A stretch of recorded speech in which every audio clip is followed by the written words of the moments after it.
धेरै समयपछि लौ आयो उमङ्ग बिहान या मध्यरा सुखको तरङ्ग सेलिया दाजुभाइ सबैजना दङ्ग कार्तिकको महिना थपियो श्रृङ्ग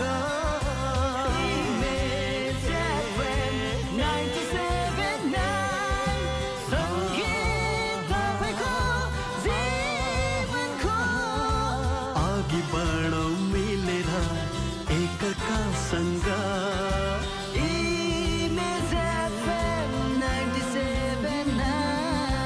सङ्गीत तपाईँको जीवनको कार्तिकको महिना थपियोस् जीवनमा रङ्ग यात्रा इमेज FM 97.9 सँग life boy तरेरी Image FM 97.9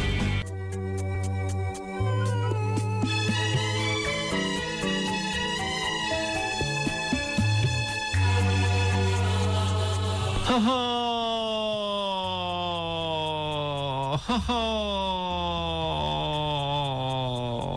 ha ha ha ha.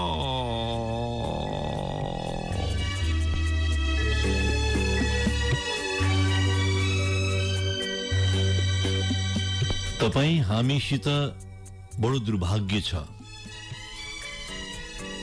हामी जहिल्यै अरूको अभिमत सिहार्छौं, अरूको विचारलाई धोक्रो भरी बोकेर फुइलाउँछौं।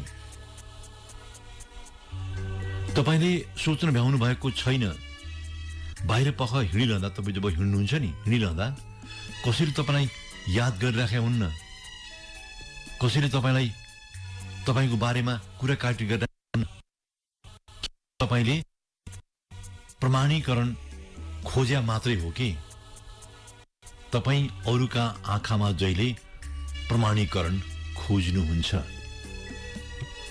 प्रमाणित हुन खोज्ने। तपाईले आफ्नो बारे मूल्याङ्कन गर्दा केवल क्याल्कुलेटर अर्काको हातमा दिनुहुन्छ। अहिले भएको त्यति मात्रै हो।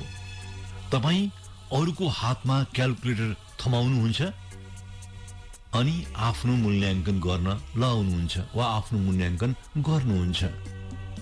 आफूलाई तौलिनुहुन्छ, आफ्नो जोखना निकाल्नुहुन्छ। भएको त्यति मात्रै दुर्भाग्य हो।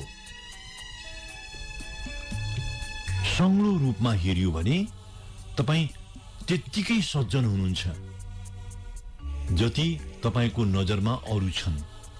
तपाई त्यत्तिकै सम्मानजनक हुनुहुन्छ जति तपाईको नजरमा अरू छन्। तपाईको त्यति नै भाउ छ जति तपाईको नजरमा अरूको छ।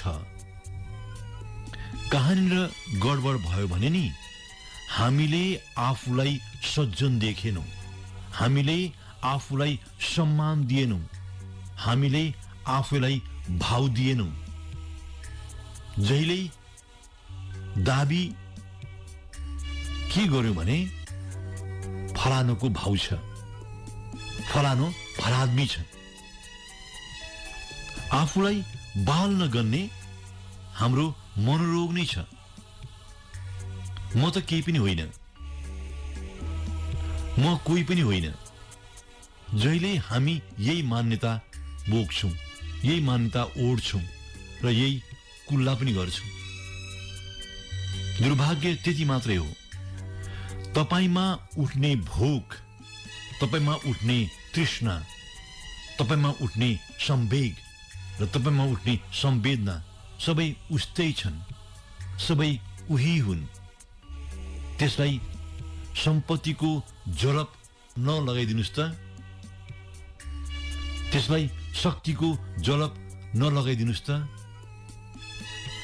तपाई राम्रो वस्तु देख्दा एक से एक मै हुँ भन्ठान्नेहरू जस्तै तपाईमा पनि प्रेम जन्मिन्छ, लगाव बढ्छ। फरक छ। यदि फरक छ भने तपाईको आफूमाथिको आकलन मात्रै कमजोर भएको छ, त्यति मात्रै फरक भएको छ। तपाई आफैलाई जसरी आँक्नुहुन्छ त्यहाँ मात्रै समस्या छ। आफ्नो मूल्यलाई जहिले कम आँकेर तपाईले आफैमाथि गर्नुभएको घात मात्रै हो त्यो। तपाई आफ्ना कमजोरीहरूसित आत्तिनुहुन्छ, तपाई आफ्ना क्षमताहरूसित गर्व गर्नुहुन्न, तपाई हुँदा हुँदा आफ्ना राम्रा पक्षबारेहरू पनि खुलेर बोल्नुहुन्न। हेर्नुहोस् है, तपाईको बानी, तपाईको बेहोरा म बताइरहेको छु। तपाई आफ्ना राम्रा पक्षहरूबारे पनि खुलेर बोल्नुहुन्न। एक किसिमको लजालुपन तपाईसित छ। कसले गल्ती गरेका छैन यो जीवनमा मित्र? कसले? को कमजोर छैन यो जीवनमा? र कसका सपना अधुरा छैनन् यो जीवनमा? तपाई आफू अघिल्तिरको केवल राम्रो टिपेर आफूलाई तौल्नुहुन्छ, उसका सबल कुराहरू मात्र अठ्याउनुहुन्छ। नराम्रा अरूका पनि छन्, गल्ती अरू पनि गर्दछन्, कमजोरी अरूसित पनि भएका छन्। जिन्दगीमा जुन शाश्वत छन् तिनमा जोखिएर जब तपाई आफ्नो भावलाई कम आँक्नुहुन्छ, हो दुर्भाग्य मैले त्यसलाई भनेको हुँ। अरूको अहिमतमा, अरूको सोचमा आफूलाई हेर्दा हेर्दा हामीले आफूलाई मूल्यहीन बनायौं, त्यति मात्रै को शोक हो। म जस्तै मेरो पेशामा रहने एकजना मित्र हुनुहुन्छ, झिम। अब म उनलाई चिन्छु त्यसैले साथी भनेको होइन, मेरो पेशामा हुनुहुन्छ त्यसैले साथी भनेको हुँ। झिम एउटा असाध्यै प्रसिद्ध रेडियोका कार्यक्रम चलाउँछन्, जिन्दगीभर रेडियोमा काम गरेका छन्। म जस्तै हजारौं श्रोताहरू उसको प्रशंसक छन्। तर उनका साथीभाइ तथा सँगै काम गर्ने रेडियो कर्मी भने झिमलाई कसरी चिन्छन् भने उनी जतिखेर कार्यक्रम चलाउँछन् जहिले सुटमा हुन्छन्, चिटिक्क परेको टाई लाएर असाध्यै महत्त्वपूर्ण मानिससित भेटिरहेको छु जस्तो गरेर माइक्रोफोन अघिल्तिर बस्छन् उनी। साथीभाइहरू हाँस्छन्, तिमी टिभीमा कार्यक्रम गरिरहेका छैनौ के? किन यस्तो चिटिक्क लुगा लाएर बस्छौ? झिम जवाफ नफर्काउने गरी टारिरहन्थे, फर्काउँदैन्थे जवाफ।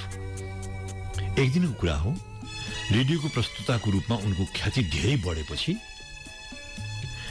एउटा टेलिभिजनले उनलाई अन्तर्वार्ताको निम्ति आएको छ, प्रसिद्ध रेडियो कर्मी भनेर। अब जसले उनलाई उनको स्वरले मात्रै चिनेका छन्, टिममा देख्न पाउनु भएका छन्, धेरै अगाडि कुरा हो। अब कार्यक्रम रेकर्ड हुने बेलामा कार्यक्रमका निर्देशक जिमसित सोध्छन्, जिम तिमी जहिले कुनै पनि कार्यक्रममा समयमै आउँथ्यौ, आज तिमी 10 मिनेट ढिलो आइपुगेका छौ, के भयो? जिम भन्छन्, हेर्नुहोस् न, यहाँ आउने बेलामा मैले चाल पाएँ, मेरो मोजा असाध्यै थुत्रो भएको रहेछ। म हत्ता न पत्ता मोजा किन्न स्टोरतिर कुदेँ। अब रेडियोका निर्देशक भन्छन्, हन किन नयाँ मोजा चाहियो? टिभीमा मोजा देखिन्न,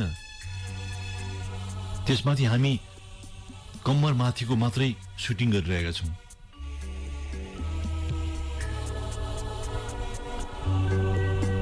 हेर्नुहोस्, स्वच्छ कुनै पनि दाग रहित देखिन। म आफ्नो सोच, आफ्नो धारणा मात्रै होइन, खल्तीमा भेट्ने रुमाल पनि चिटिक्क परेको होस्, खल्तीमा भेट्ने रुमाल पनि चिटिक्क परेको होस् भन्ने चाहन्छु। यदि मेरा मोजा प्वाल परेका छन् भने, जुत्ता मैला छन् भने म कसरी स्वच्छ, स्पष्ट र सफा देखिन सक्छु? जिम जवाफ दिन्छन्, हेर्नुहोस्, म आफूलाई असाध्यै राम्रो आकलनमा प्रस्तुत हुन मन पराउँछु। जिमको भनाई। जिमको जवाफमा तपाईँ हाम्रा सारा प्रश्नको उत्तर थियो। हेर्नुहोस्, आफूलाई आफ्नै दृष्टिमा मूल्य तोकेर बाँच्ने के फाटेको मोजा देखिन्न, तर त्यो फाटेको मोजाको प्रभाव तपाईको अनुहारमा हुन्छ, जिम भन्छन्। मित्र, यो जीवनको सबभन्दा ठूलो सम्राट नै तपाईँ हो, सबभन्दा ठूलो सम्राट। त्यसैले तपाईँ विशिष्ट हो। कस्तो रमाइलो भएको छ। तपाईँ हुनुहुन्छ नि मसित, तरिलीमा बस्नु भएको छ नि, तरिली विशिष्ट भएको छ यतिखेर। लाइफ बॉय तरेली। इमेज FM 97.9 कार्यक्रम तरेलीको प्रायोजक लाइफ बॉय।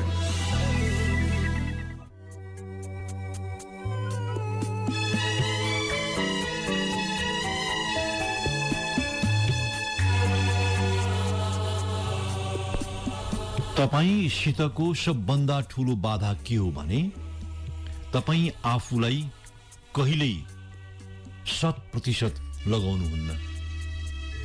कहिल्यै आफूलाई कुनै कुरामा पूर्ण रूपले निश्चिन्त भएर आफ्नो तन मन दिनुहुन्न।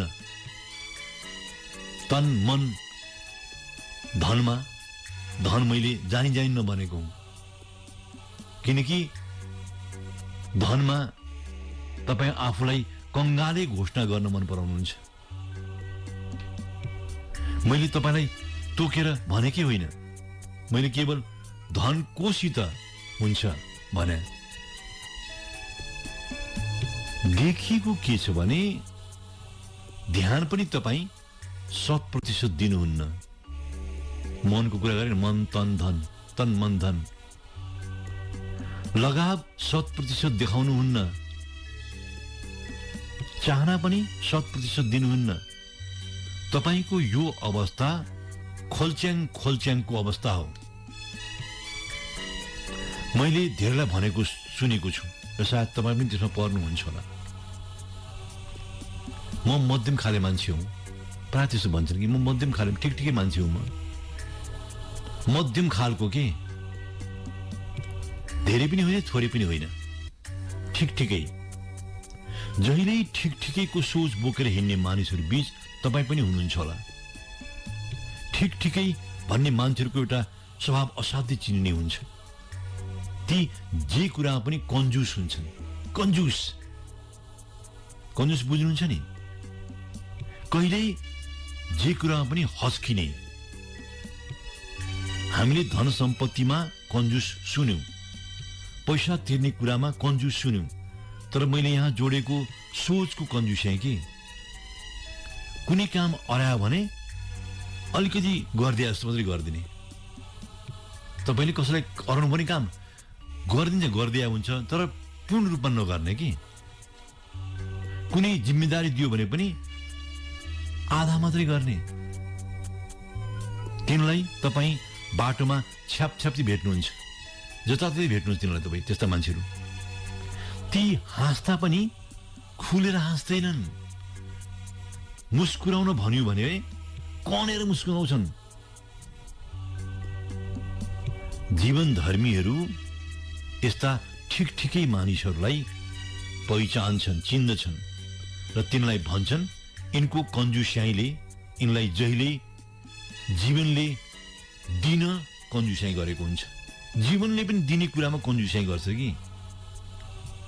जो आफ्नो जीवनमा कन्जुस छन् तिनलाई जीवनले पनि कन्जुस्याइ मात्रै दिएको छ। तपाईले मिस कल गर्ने मानिसहरू भेट्नु भएको छ? मिस कल गर्ने कि मैले त प्रशस्त भेटेको छु। मलाई मिस कल गर्नेहरूको एउटा सोचको घेरा कस्तो छ भन्ने, ती सोच्छन् शरदले कल फर्काइहाल्छ नि, शरदले कल फर्काइहाल्छ नि, र ऊ चुपचाप बस्छ र मेरो कलको आगमन कुरेर बस्छौ। जहिले दिन कन्जुस गर्नेसित यो जीवनमा के भएको छ भने उसले आफ्नो भागको पनि पाएको छैन। जीवन चक्रको एउटा निश्चित पूर्णताको चक्र हुन्छ। तपाईँ यो जीवनलाई 100% दिनुहुन्छ त्यतिखेर मात्र तपाईले जीवनको पूर्णता पत्तो पाउनुहुन्छ। तपाईँ हामीसित भएको के मात्रै छ भने दिने कुरा आउँदा हाम्रा सारा तर्कहरू जीवित हुन्छन्, हाम्रा सारा तर्कहरू जमजमाएर उठ्छन्, हामी तर्कसङ्गत भइहाल्छौँ। तर जब लिने कुरा आउँछ हामी तर्कहरू टुङ्ग्याउँछौँ। लिनु पर्दा तपाईँ भित्रका सारा तर्कहरू बाफ बनेका हुन्छन् र दिने कुरा आउँदा हामी सवालका सवाल उठाउँछौँ। म यसैलाई क्याल्कुलेटर भन्ने गर्दछु। यी कुरालाई क्याल्कुलेटर भनेको मैले। तपाईँ हामी सारा तर्क टुङ्ग्याइदिन्छौँ जब लिनु पर्दछ। तर दिनु पर्यो भने तपाईँ जोड घटाउ नपुगेर तपाईँ प्रतिशतको की चलाएर क्याल्कुलेटरमा हिसाब निकाल्नुहुन्छ। तपाईँ हामी भेट्दा प्रसन्न हुन बिर्सिन्छौँ। तपाईँ हामी भित्रको यो सामाजिक स्वभावले तपाईलाई सबभन्दा बढी नोक्सान गराएको छ।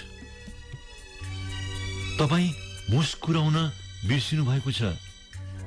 कसैलाई भेट्दा प्रसन्न हुन बिर्सिनुहुन्छ। तपाईँ पछिल्लो पटक तपाईँ कसैसित भेट्दा प्रसन्न भएको सम्झिनुहुन्छ? आहा क्या राम्रो मान्छे भेटे मलाई, सम्झिनुहोस् त कस्तो मजा आयो। कहिले भेट्नु भएको छ कसैले त्यस्तो भेट्दा त्यस्तो भएको छ तपाईँलाई? हेर्नुहोस् कति सानो हिस्साको कुरा गरिराखेको छु म। तपाईँ प्रसन्न हुने एउटा पल तपाईँको सिङ्गो जीवनको नगन्य हिस्सा हो। सारा जिन्दगीमा त्यसलाई निकाल्नु भयो भने त्यो त कतै आउँदैन। एकदम सानो हिस्साको प्रसन्नता। म त्यही हिस्सा समाउन खोजिरहेको छु। तपाईँ मसित यतिखेर विस्फारित भएर टराउनु भएको छ, म बुझ्छु। अक्क न बक्क भएको जस्तो। मित्र, बिना सिद्धिको महाभारत कथेर हिँड्छौँ हामी, जबकि हाम्रा साना साना व्यवहार, साना साना प्रयोग, साना साना लेनदेन बिग्रिएका छन्। तपाईँ कुनै कुरामा पनि आफूलाई 100% दिन मन पराउनुहुन्न। कुनै पनि विषयमा तपाईँ 100का 100 हुनुहुन्न। अब यो जिन्दगीले तपाईँलाई 100 फर्काएन भन्दा कहाँ चित्त दुख्यो त? किन चित्त दुख्यो त तपाईँलाई? अमेरिकाको सुनखानीका प्रारम्भिक बेलाको प्रसङ्ग हो यो। कोलोराडोको सुनखानी उत्खननमा संलग्न एकजना मानिस महिनौदेखि उत्खनन गरिरहेका छन्, तर अत्तो पत्तो लाग्दैन। दिगदारीमा ऊ आफ्ना सबै खन्ने औजारहरू अर्को व्यक्तिलाई बेचबाच गरेर भाग्छ त्यहाँबाट। सुन उत्खनमा हत्तु भएका व्यक्तिबाट औजार किन्ने व्यक्ति अघिल्लो व्यक्तिले खन्न छोडेको ठाउँबाट ऊ पुनः खन्न थाल्दछ। हेर्नुहोस्, जहाँबाट छोडेको थियो अघिल्लोले तीबाट खन्न थाल्दछ। इन्जिनियरले निश्चित गहिराईमा पुगेपछि खानीको घाउ भेटिन्छ वा भेटिन सक्छ भनेका छन्। भेटिन्छ वा भेटिन सक्छ। उनी आफूलाई पूर्ण समर्पित गर्दछन्, पूर्ण रूपमा। नभन्दै केही मिटर तल खनेपछि उनी खानीको घाउ भेट्छन्। इन्जिनियर सही थिए। अघिल्लो केही मिटर मात्र पर थिए खानीको घाउभन्दा। तपाईँ आधी हुनुहुन्थ्यो सुनखानी खन्दा। खानीको घाउ भेटिएन। तपाईं हाम्रो जिन्दगीको सन्दर्भमा हामीसित धेरै पटक यस्तो भएको छ। हामी गन्तव्यको नजिकमा हुन्छौं तर हापिन्छौं। तपाईले मुस्कुराउन बिर्सिनु भयो नि हो, किनकि तपाईं जहिले आधी मन बोकेर हिँड्नुहुन्छ, आधी मन बोकेर हिँड्नुहुन्छ अनि मुस्कुराउन बिर्सिनुहुन्छ। आधी खाली मानिस कसरी ओठको कुना 2 वटा कान पुग्ने गरी मुस्कुराउन सक्छ भन्नुस् त? ऐनामा एकचोटि मुस्कुराएर हेर्नुहोला, तपाईको मुस्कान कन्जुसको जस्तो मुस्कान देखिन्छ। हस् लाइफ बॉय तरेली इमेज FM 97.9 कार्यक्रम तरेलीको प्रायोजक लाइफ बॉय।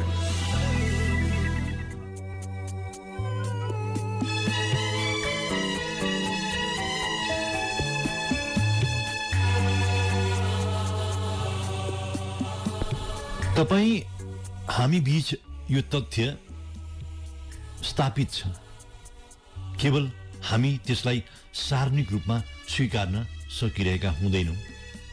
तथ्य के भने एउटा साधारण भन्दा साधारण लाग्ने मानिस पनि जब ऊ भित्रका सारा अवयवहरूले पूरा ऊर्जा एकैसाथ छोड्छ ऊ असाधारण हुन्छ। एउटा साधारण मानिस जब ऊ आफू भित्रका अवयवहरूका सारा ऊर्जाहरूलाई एकत्रित गरेर निकाल्छ नि ऊ असाधारण हुन्छ। एउटा साधारण मानिसलाई असाधारण हुन बेर लाग्ने कुरै होइन। ऊ भित्रका सारा शक्ति केन्द्रहरू जाग्नु पर्दछ, सारा ऊर्जा केन्द्रहरू बिउजुनु पर्दछ, ऊ असाधारण भइहाल्छ।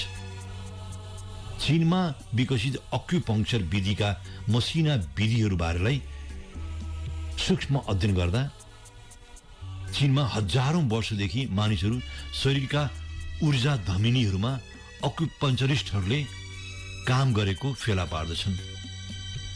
कुन नशाको उत्सर्जन कुन शक्तिसित छ ती पहिल्याउँछन्।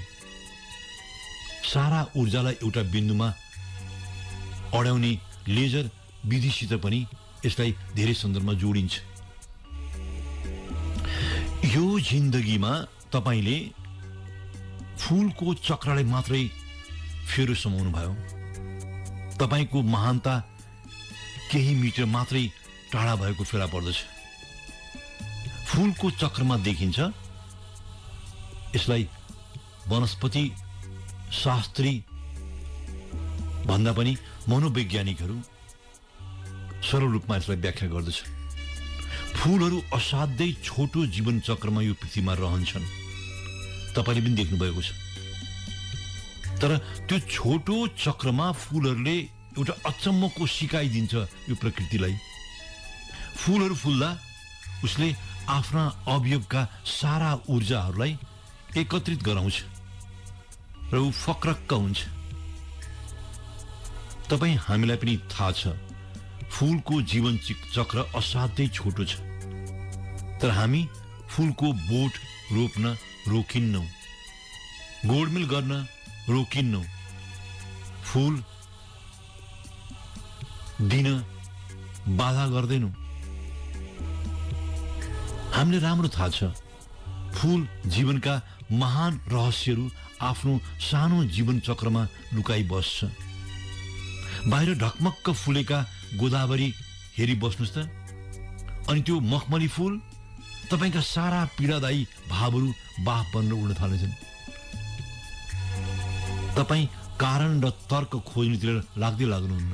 फूल देखेपछि तपाई कारण खोज्नुहुन्न कि तर्क खोज्नुहुन्न कि? फूल हर जीवनका महान रहस्य बोकेर सानो जिन्दगी बाँच्छन्, तर सबलाई प्रसन्नता दिएर।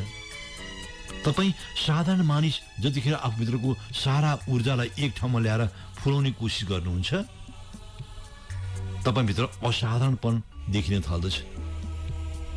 हामी केही कदम मात्रै पर छौं असाधारण हुनको लागि। जापानको एउटा प्रसंग छ, पुरानो समयको प्रसंग हो। एउटा राजा दरबारका एकजना नोकरसित असाध्यै प्रेम गर्थे। सहयोगी भएर होस् वा उसको व्यवहारको कारणले होस्, राजा नोकरलाई असाध्यै मन पराउने। अब एउटा युद्ध हुन्छ, पुरानो समयमा राजाले नै युद्धको नेतृत्व गर्नु पर्थ्यो। राजा आफ्ना सैनिकको नेतृत्व गर्दै तरबार बोकेर युद्धमा होमिएका छन्। यहाँ पनि राजा आफ्ना प्रिय नोकरलाई सँगै लिएर हिँड्छन्।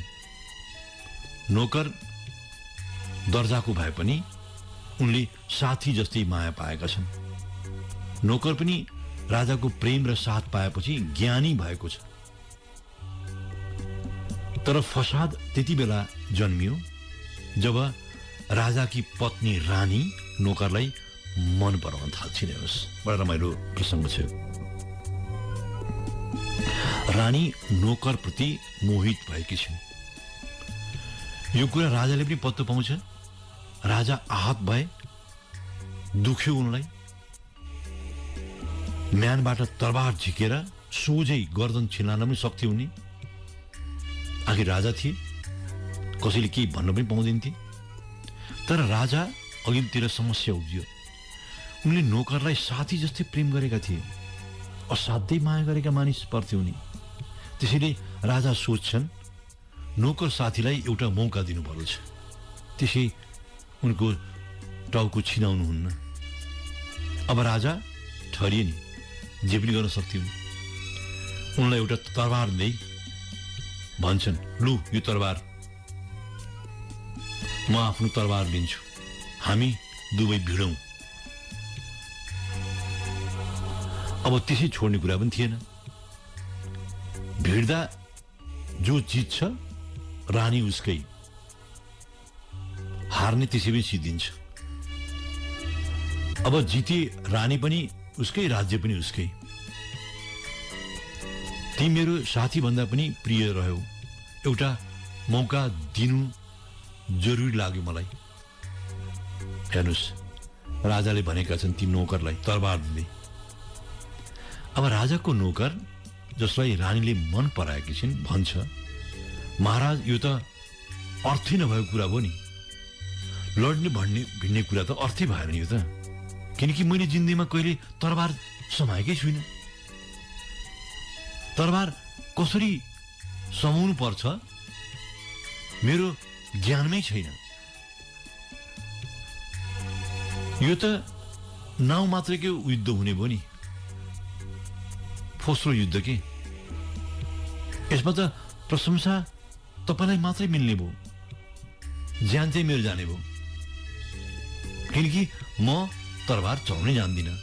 तपाईँसँग पनि तरबारमा युद्ध गर्नुपर्छ।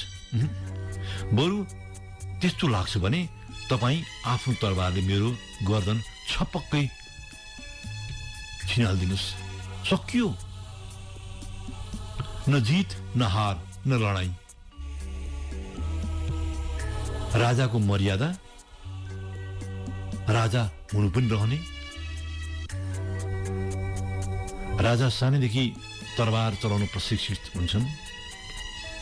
अनेकौं युद्धका कारण तरबार चलाएर महारथी हासिल पनि गरेका हुन्छन्। कुशलता पनि हुन्छ तिनीहरूसित तरबार चलाउने। एउटा नोकर जसले तरबारको म्यान पुस्ने बाहेक अर्थो गरेका छैन, कसरी जित्न सक्छौ? तर राजा जिद्दी गर्दै भन्छ, मेरो अन्तस्करणले भन्छ तिमीलाई एउटा मौका दिउँ। अब राजाको आज्ञा उ सदा चाहिँ सिरोपर गर्दै भुइँको तरबार दुवै हातले उचालेर उभिन्छन् उनीहरूले नोकर। अब धेरै लडाईँहरू जितेको राजा, थुप्रै तरबार प्रतियोगितामा उत्कृष्ट भएको राजा, यहाँ नोकर तरबार उज्याएर उभिएपछि अचम्मैको दृश्य सृजना हुन्छ। राजालाई नोकर पराजित गर्न मुस्किल पर्छ। हेर्नुहोस्, किनकि नोकरसित अब मृत्यु भय थिएन, मर्ने डर थिएन, तरबार चलाउनै आउँदैन। यस्तो बेला ऊ भित्रका सारा ऊर्जाहरू सक्रिय भएर केन्द्रित भएका छन्। नोकर राजा अघितिर तरबार उज्याएर उभिएको छ। एउटा साधारण नोकर छैन अब ऊ। अभय निडर योद्धाको रूपमा उसको रूपान्तरण भएको छ, किनकि सारा शक्ति उसले तरबारमा केन्द्रित गरेर उभ्याएको छ। बिना बुझी, बिना कुनै कुशलता ऊ तरबार चलाउन थालेको छ। झ्याम चलाउँछ हेर्नुहोस् है। राजा छक्क। अब राजा पछि हट्न थालेका छन्, किनकि कुशलतापूर्वक चलाउने त्यो आक्रमणलाई पो छल्न सकिन्छ। बिना कुनै कुशलता जथाभावी तरबार चलाउने बिचमा के हुन्छ? त्यो जथाभावी खेल्ने फुटबल खेलाडीको बिचमा एउटा राम्रो खेलाडी हार्छ नि, त्यस्तै हार्ने लगभग निश्चित छ अब हेर्नुहोस्। किनकि नोकर परम्परागत शैलीभन्दा भिन्न अनेकन नयाँ विधिमा तरबार चलाएर बसेको छ। अब राजा अन्ततः हार्छ। ऊ राज्य छोडेर हिँड्छ, रानी छोडेर हिँड्छ। जापानी कथा हो यो। त्यसैले भनिन्छ एउटा साधारण मानिस जब आफ्नो पूरा शक्ति जगाउँछ अद्भुत रूपमा असाधारण हुन पुग्दछ। त्यो अद्भुत रूपमा। मित्र, तपाईँ साधारण भएर खुम्चिनु भएको मात्रै हो कि तपाईँ भित्रको अपार र अद्भुतको असाधारण हुने शक्ति विद्यमान छ। आफूलाई उघारी मात्रै हेर्नुहोस् त। हो, कति राम्रो। त्यसो भए म छुट्टियो, म भन्छु